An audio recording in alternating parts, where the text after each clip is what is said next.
Hello friends, मैं हूं गुंजन और मैं फिर लेकर आई हूं एक इन्फॉर्मेशन से भरा आपका favourite show Sangini for today's women.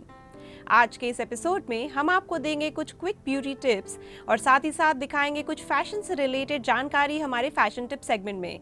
इसी के साथ हम आपको मिलवाएंगे हमारी हेल्थ एक्सपर्ट से जो बताएंगी बच्चों में होने वाले अस्थमा के बारे में। तो आइए लेते हैं इस एपिसोड की कुछ highlights.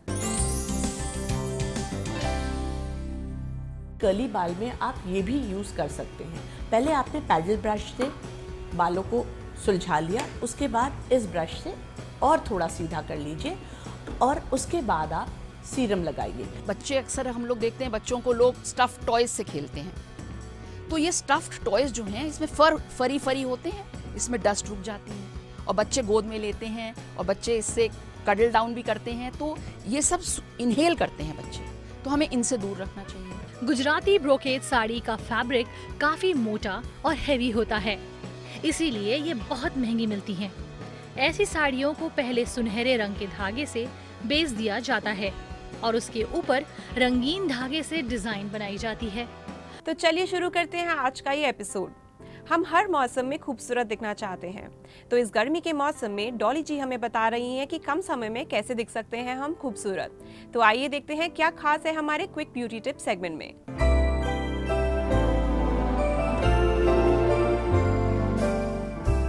Hello, welcome to 5 minutes beauty tips. Beauty में सब कुछ ही इंक्लूडेड होता है। फेस तो है ही है, पर हेयर, अगर आपके हेयर अच्छे न दिखें तो मन बिल्कुल उदास सा हो जाता है। लोग अक्सर परेशान रहते हैं कि मेरे बाल कर्ली हैं, उसमें शाइन नहीं है, उसमें शाइन कैसे लाएं। और कुछ लोग जिनके स्ट्रेट बाल हैं वो भी परेशान रहते हैं कि मेरे बाल स्ट्रेट हैं, स्ट्रेट तो हैं लेकिन उसमें शाइन नहीं है। तो हम अपने बालों में शाइन कैसे लाएं? वक्त की कमी है, सबके पास आजकल वक्त की कमी है। कुछ वर्किंग लेडीज़ हैं और कुछ होम मेकर्स हैं। होम मेकर्स के तो कुछ ज़्यादा ही बिजी हैं, तो कैसे हम अपने कम वक्त में अपने बालों में शाइन लाएं? भाई ये होता था कि हम हेयर पैक लगा लें, हम उसमें कुछ देसी चीज़ें कर लें, उससे शाइन आएगा। ये तो सब लॉन्ग टर्म चीज़ें हैं जो आपको रोज़ करना ही करना है। लेकिन अगर आप चाहते हैं चटपट 5 मिनट में आपके बालों में बिल्कुल शाइन आए, चाहे वो कर्ली बाल हों चाहे वो स्ट्रेट हों, तो वो हम कैसे लाएं? A big question mark. तो चलिए हम आपको बताते हैं कि 5 मिनट में आप अपने बालों में शाइन कैसे लाएं। फर्स्ट ऑफ ऑल, अगर आपके स्ट्रेट बाल हैं, कुछ ना करें, बस ऐसा पैडल ब्रश आता है, इससे अपने बालों को बिल्कुल सुलझा लें। स्ट्रेट है उसको और स्ट्रेट कर लें, उसमें कोई भी इंटेंगलमेंट नहीं होना चाहिए। अगर इंटेंगलमेंट होगा तो जहाँ हमने कुछ भी प्रोडक्ट लगाया वो और उलझने का डर रहता है और बाल टूटने का। तो सबसे पहले बालों को सुलझा लें। स्ट्रेट बालों के लिए ये यूज़ करें। और शाइन के लिए सीरम से क्या होता है कि बालों में जो ऑयल काम करता है वही सीरम काम करता है। लोग ऑयल से भागते हैं, इसके लिए उसका ही एक सब्स्टिट्यूट है सीरम। जैसे ही आप सीरम लगाएंगे आपके बालों में शाइन आएगा और जो टेक्सचर फॉल है, जो फॉल है बालों का, वो बहुत ही सुंदर और बहुत ही अच्छा रहेगा।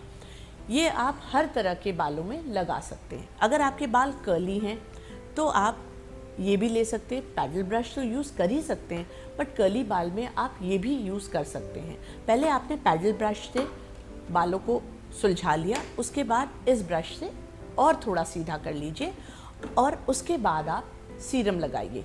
सीरम कर्ली बाल के लिए थोड़ा डिफरेंट भी आता है, अलग तरह का, जिससे जो आपके कर्ल्स हैं उसमें अलग तरह का शाइन आता है। कर्ल्स को मेंटेन भी करता है। कर्ल्स का जो लुक है, जो ब्यूटी है, जो लोग घबराते हैं कि हमारे कर्ली बाल हैं, मज़ा नहीं आ रहा है, उसका ब्यूटी को ये सीरम जो डिफरेंट वाला आता है, जो स्पेसिफिकली कर्ली हेयर के लिए आता है, वो एकदम से उसको इन्हांस करता है और शाइन लाता है। जब आपने सीरम लगा लिया, सीरम आप कभी भी लगा सकते हैं, ये ज़रूरी नहीं है कि शैम्पू के बाद ही लगाएं, आप रेगुलर में भी लगा सकते हैं। कहीं जाना है, फटाफट आपने सीरम लगाया और बालों को ड्राई कर लिया। ड्रायर से ड्राई किया या छोड़ भी दिया या टोंग मशीन से भी ड्राई किया, किसी से भी किया, आप सीरम यूज़ कर सकते हैं। प्लस एक सेकेंड प्रोडक्ट है एक्वा ग्लॉस। एक्वा ग्लॉस जो ऐसा प्रोडक्ट है वो आपको एक एक्स्ट्रा शाइन देता है और जिसे कहते हैं ना एक ग्लॉसी लुक, जैसे लिपस्टिक्स में भी आता है, एक ग्लॉसी लुक आता है, एक मैट फिनिश आता है। ग्लॉसी में एक अलग तरह का शाइन रहता है, तो same goes with aqua gloss. Serum से तो शाइन आएगा ही आएगा, लेकिन जैसे ही आप एक्वा ग्लॉस लगाएंगे आप देखेंगे एक अलग तरह का शाइन आया। जनरली जिनके बाल बहुत ड्राई होते हैं उनको सबसे ज़्यादा परेशानी रहती है कि मेरे बाल शाइनी नहीं हैं, बिल्कुल लिस्टलेस हैं, अजीब से लग रहे हैं, डेड लग रहे हैं। उनके लिए ये सारे प्रोडक्ट्स बहुत ही ज़्यादा हाईली रिकमेंडेड हैं और इसमें टाइम भी ज़्यादा नहीं लगता है। कुल मिलाकर 5 से 7 मिनट आपको लगेगा। इसको लगाने में कुल 2 मिनट, 2 से या आप 1.5 मिनट के अंदर भी इसको लगा सकते हैं। बस पाम में लिया और इसको स्प्रेड कर लिया, लेकिन ये पूरे बालों में आप स्प्रेड करेंगे, ये नहीं कि आपने कहीं छोड़ दिया। जहाँ आप छोड़ेंगे आप देखेंगे कि ये पॉसिबल नहीं है कि उसमें शाइन आए या ग्लो आए। तो आप इसको लगाएं, प्लस पहले भी आपने कोम किया था, लगाने के बाद फिर आप हल्के हाथ से फिर से बालों को कोम करें। आप देखेंगे बिल्कुल एक फिनिश लुक आता है। जहाँ आप ये लगाएंगे और ब्रश करेंगे एकदम फिनिश लुक आएगा। और जो ड्रायर से या स्ट्रेटनिंग मशीन से जब हम टेम्परेरी आयनिंग करते हैं, जो भी डैमेज या हार्म आपके बालों को पहुंचता है हीट से, अगर इक्वल हीट ना पहुंच रही हो, तो ये जो चीज़ें हैं ये सारी चीज़ें मेंटेन कर लेती हैं। तो ये मेरे ख्याल से आपको बहुत बहुत हेल्प करेगा अपने बालों को, अपने ब्यूटी को इन्हांस करने में। Thank you and bye bye.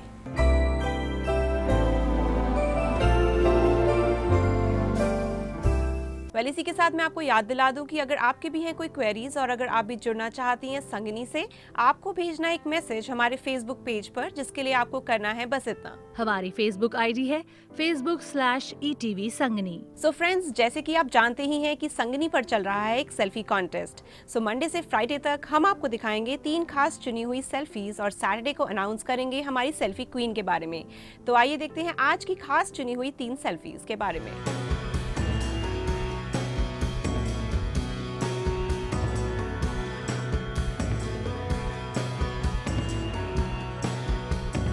अगर आपने भी अभी तक नहीं भेजी है हमें एक सेल्फी, प्लीज क्लिक करिए अपनी एक ब्यूटीफुल सी सेल्फी और भेज दीजिए हमारे फेसबुक आईडी पर। मैसेज करें अपनी खूबसूरत सेल्फी facebook/ETV संगनी पर। अब वक्त हो चला है एक छोटे से ब्रेक का। बच्चे अक्सर हम लोग देखते हैं बच्चों को लोग स्टफ टॉयज से खेलते हैं। तो ये स्टफ्ड टॉयज जो हैं इसमें फरी होते हैं, इसमें डस्ट रुक जाती है और बच्चे गोद में लेते हैं और बच्चे इससे कडल डाउन भी करते हैं, तो ये सब इनहेल करते हैं बच्चे, तो हमें इनसे दूर रखना चाहिए।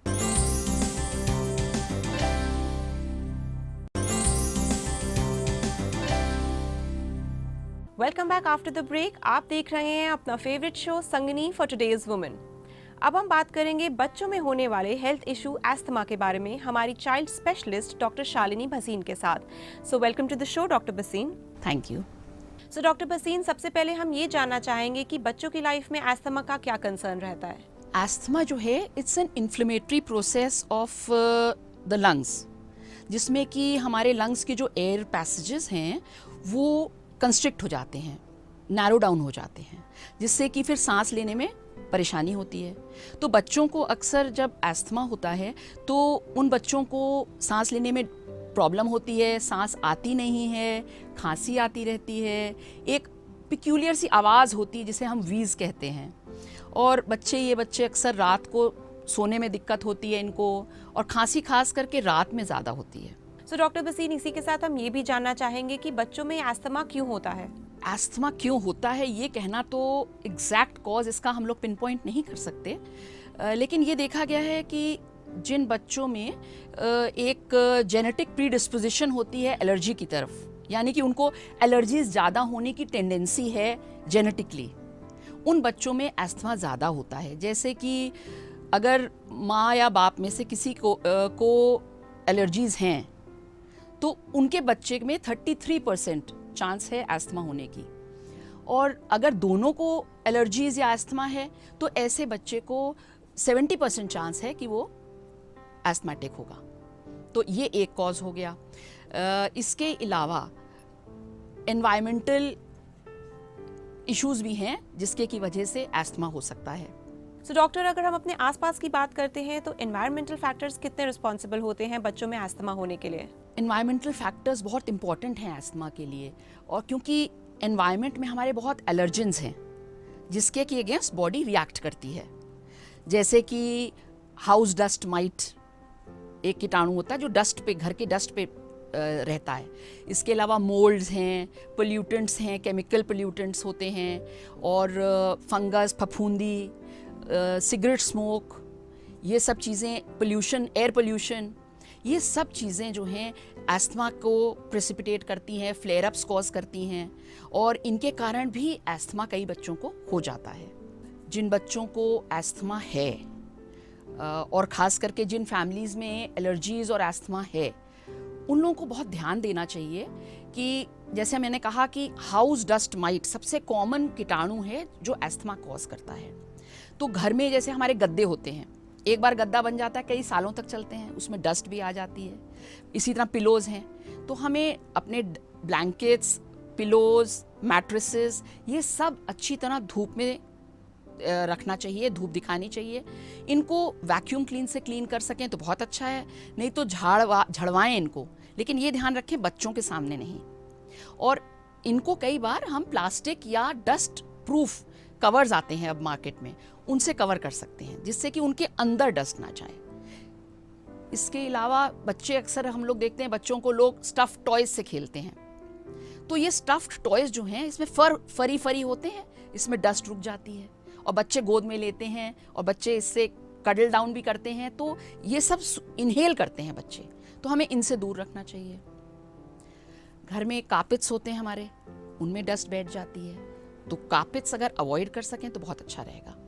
इसके अलावा कर्टन्स में भी डस्ट रुकती है, तो हमें अगर कर्टन लगाना है तो या तो हल्के मटेरियल्स के लगाएं जो फ्रीक्वेंटली हम उनको वॉश कर सकते हैं, या फिर ब्लाइंड्स रखें विच कैन बी वॉश्ड, ठीक है ना।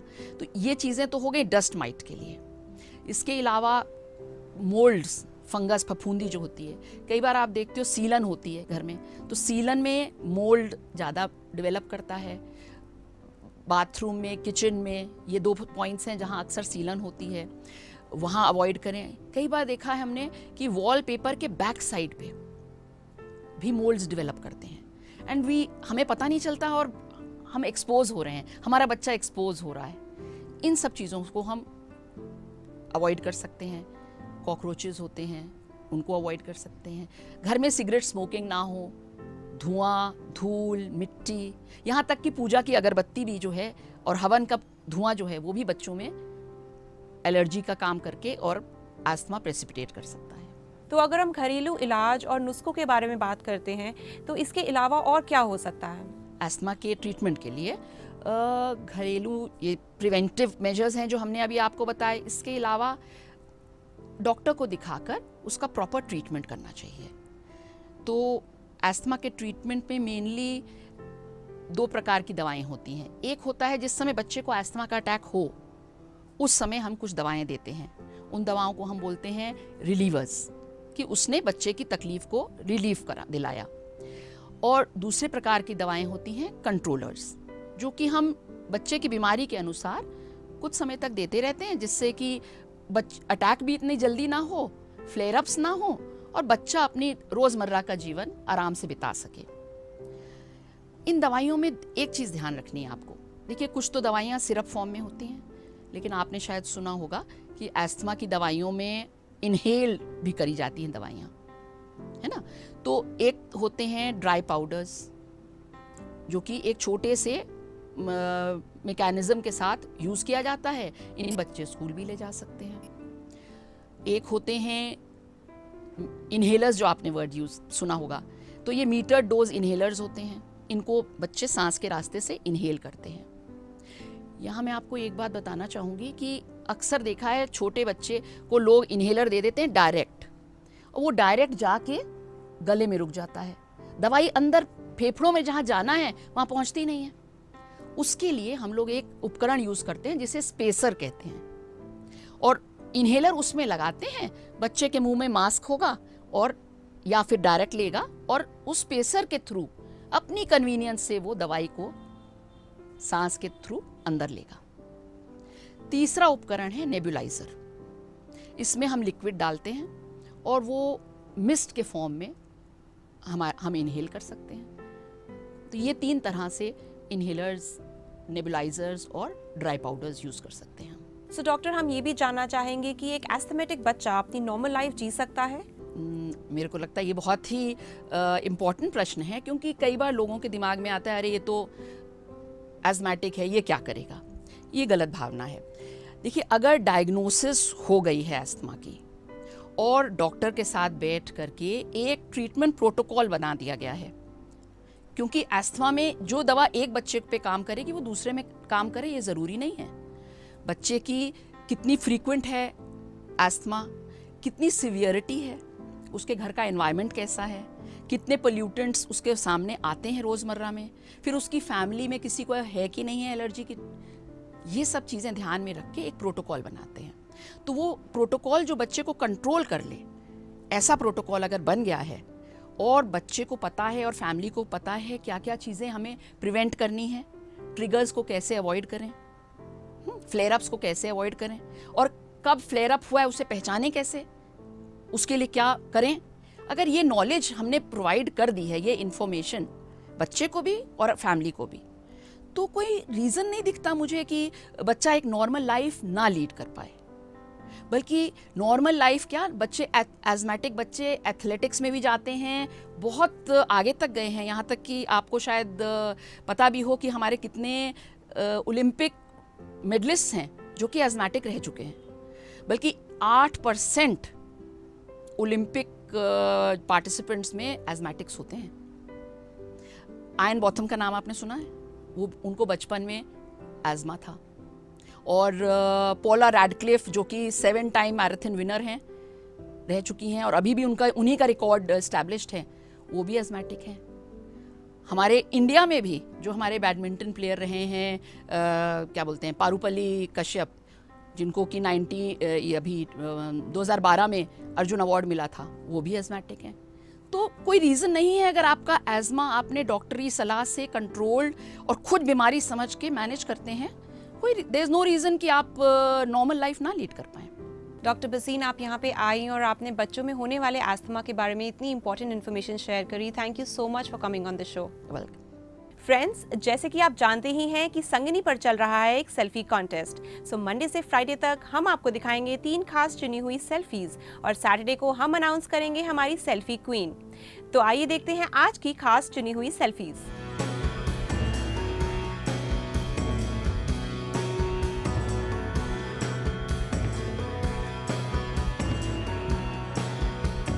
सो फ्रेंड्स, अगर आपने भी अभी तक अपनी सेल्फी नहीं भेजी है हमें, क्लिक करिए एक ब्यूटीफुल सी सेल्फी और भेज दीजिए हमारे फेसबुक आईडी पर।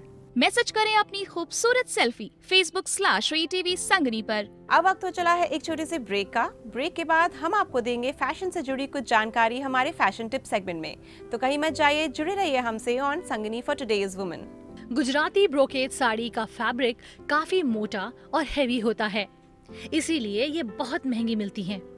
ऐसी साड़ियों को पहले सुनहरे रंग के धागे से बेच दिया जाता है और उसके ऊपर रंगीन धागे से डिजाइन बनाई जाती है।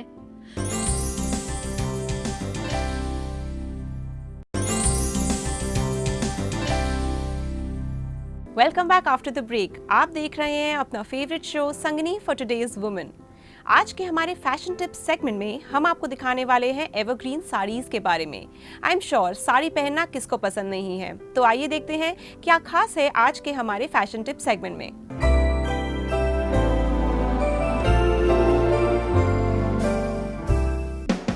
फैशन टिप्स में आज हम जानेंगे एवरग्रीन साड़ीज के बारे में। बांधनी साड़ी खूब पसंद की जाती है, इसीलिए ये कभी आउट ऑफ फैशन नहीं होती है। इन साड़ियों को कलर करने के लिए पहले धागे से बांधा जाता है, फिर अलग अलग रंगों से डाई किया जाता है।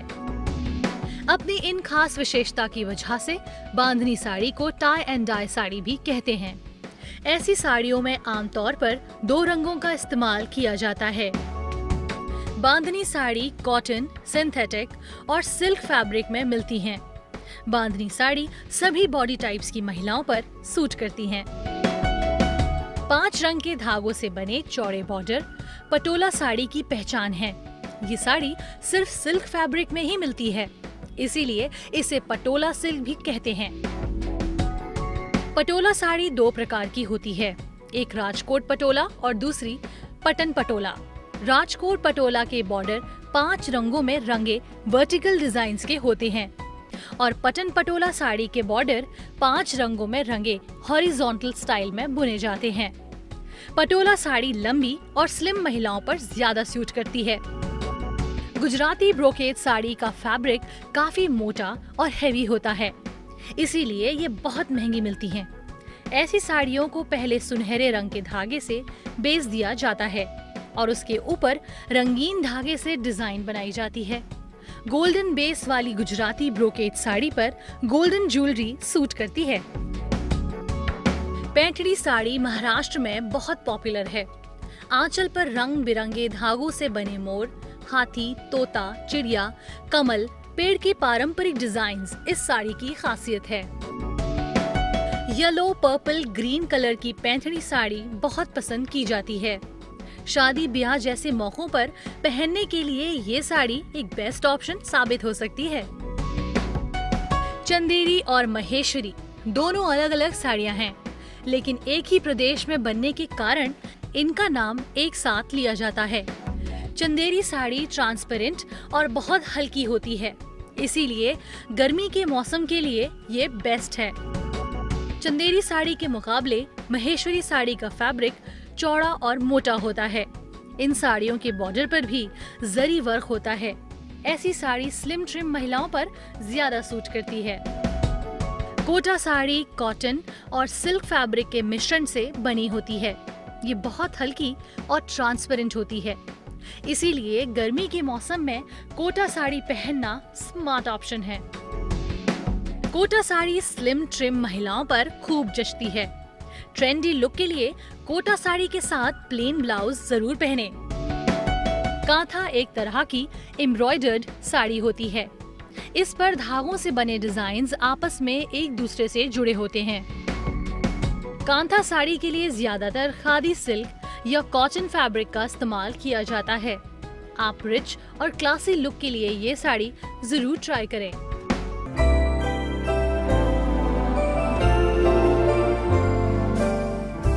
सो फ्रेंड्स, अगर आपकी भी हैं कोई क्वेरीज और अगर आप भी जुड़ना चाहती हैं संगनी से, आपको भेजना एक मैसेज हमारे फेसबुक पेज पर, जिसके लिए आपको करना है सिर्फ इतना। हमारी फेसबुक आईडी है facebook/ETV संगनी। आई होप आज का ये एपिसोड आपको जरूर पसंद आया होगा। आज के लिए संगनी में बस इतना ही। अब दीजिए अपनी होस्ट गुंजन और संगनी की पूरी टीम को इजाजत। हम फिर मिलेंगे इसी समय इसी चैनल पर। तब तक के लिए नमस्कार।